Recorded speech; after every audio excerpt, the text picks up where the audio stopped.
Hello friends, இன்னைக்கு நம்ம செய்ய போகிறது கேரட் கடலை பருப்பு பொரியல். வாங்க எப்படி செய்கிறதுன்னு பார்க்கலாம். Welcome back to our channel without boring சமையல். நான் 1/4 கிலோ கேரட்டை பொடியாக கட் பண்ணி இந்த குக்கரில் சேர்த்துருக்கேன். இதோட 50 கடலை பருப்பை ஒரு 15 நிமிஷம் ஊற வச்சு அதையும் சேர்த்துக்கலாம். சேர்த்துட்டு தேவையான அளவு உப்பு சேர்த்து கொஞ்சமாக தண்ணி சேர்த்து கலந்து விட்டு ஒரே ஒரு விசில் விட்டு எடுத்துக்கலாம். தண்ணியை அதிகமாக சேர்க்க வேண்டாம், கொஞ்சமாக சேர்த்துக்கலாம். இப்போ ஒரு மிக்ஸி ஜார் எடுத்து அதில் கொஞ்சமாக தேங்காய், 2 பீஸ் இஞ்சி, 2 பச்சை மிளகாய், 1/2 ஸ்பூன் ஜீரகம் சேர்த்து கொரகொரப்பாக அரைச்சி எடுத்துகிட்டு வந்துக்கலாம்.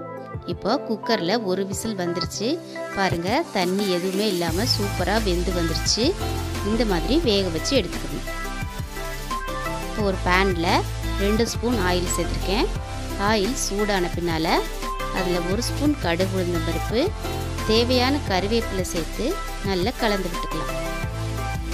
அதோட ஒரு பெரிய வெங்காயம், ஒரு காஞ்ச மிளகாய் சேர்த்து நல்லா வதக்கி விடலாம்.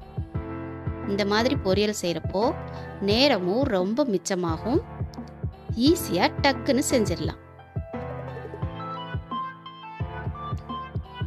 இது நல்லா வதங்கின பின்னால் நம்ம வேக வச்சு வச்சிருக்கிற கடலை பருப்பையும் கேரட்டையும் அதில் சேர்த்துக்கலாம்.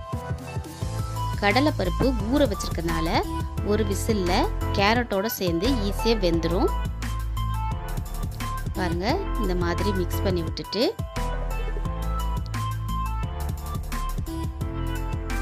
நம்ம அரைச்சி வச்சிருக்கிற தேங்காய், பச்சை மிளகாய், ஜீரகம், இஞ்சி பேஸ்ட்டை அதில் சேர்த்துக்கலாம். சேர்த்து நல்லா கலந்து விட்டுக்கலாம். பாருங்க, எவ்வளோ சீக்கிரத்தில் நம்மளோட ஹெல்தியான கேரட் கடலை பருப்பு பொரியல் ரெடி ஆயிடுச்சுன்னு.